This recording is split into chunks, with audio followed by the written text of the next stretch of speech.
Groupe UDI Agir et Indépendant, Madame Dumas. Merci Monsieur le Président, Monsieur le rapporteur, mes chers collègues. Nous partageons bien sûr le diagnostic que vous dressez de la situation que vivent les jeunes artistes en France. Ce constat et ce diagnostic est largement partagé par tous mes collègues. La mission de la définition d'un cadre susceptible de permettre aux jeunes créateurs de vivre de leur création rejoint la mission tout aussi noble d'assurer la diversité culturelle et la démocratisation de l'accès à la culture, vecteur d'émancipation et de cohésion sociale. Par cette proposition de loi, vous nous présentez l'institution d'un fonds de soutien à la création artistique. Nous sommes très réservés sur l'institution d'une telle mesure car nous ne voyons pas quelle serait vraiment la valeur ajoutée d'un énième fonds de soutien. Il existe d'ores et déjà de nombreux fonds. Les directions régionales des affaires culturelles soutiennent la création par le biais d'aides directes telles que les aides individuelles à la création, encore les aides à l'installation ou à l'aménagement d'ateliers. Les fonds régionaux d'art contemporain participent aussi à la diffusion d'aides financières. Ces aides, qui proviennent des collectivités territoriales, sont adaptées à la réalité de leur territoire et peuvent s'articuler autour d'aides à l'installation et à la mobilité. Le 1% artistique est un dispositif d'aide très pragmatique qui vise à consacrer 1% du coût total des travaux d'une construction ou d'une extension publique pour l'affecter à la réalisation d'une œuvre d'art conçue spécialement pour ce bâtiment.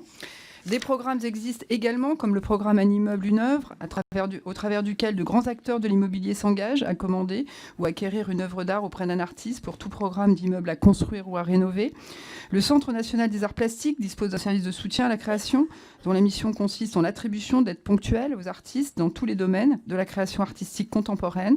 La Fondation de France distribue des bourses de voyage d'études à de jeunes artistes. Le Centre européen d'action artistique contemporaine offre un soutien à la création. Le Centre national du cinéma et de l'image animée propose toute une série d'aides, un fonds de soutien au scénario, des aides au développement, des avances sur recettes, un fonds de soutien audiovisuel, un fonds d'aide à l'innovation, un fonds aux nouveaux médias et beaucoup d'autres. Enfin, il est possible de consulter un ouvrage rédigé par le Centre national des arts plastiques intitulé 140 aides privées et publiques en faveur des artistes, afin que les artistes puissent avoir une parfaite connaissance des aides auxquelles ils peuvent prétendre. Compte tenu de toutes les aides existantes, nous sommes plutôt défavorables à l'établissement d'un énième fonds de soutien, d'autant plus que la loi du 3 juillet 1985 oblige déjà les différentes sociétés de perception et de répartition des droits à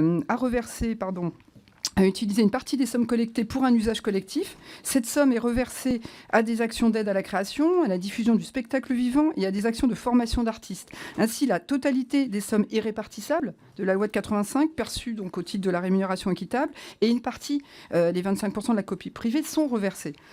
Nous défendons un partage équitable de la valeur entre les acteurs à travers les discussions sur la directive droit d'auteur au niveau européen, notamment dans le domaine du numérique. En effet, c'est cette juste répartition qui ne peut se faire qu'au niveau européen en établissant des règles communes et en harmonisant le droit en la matière.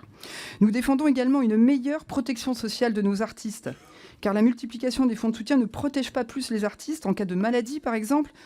Évidemment, vous savez aussi que les sujets cotisation retraite au premier euro, CSG et imposition à la source posent encore des problèmes qui sont devant nous.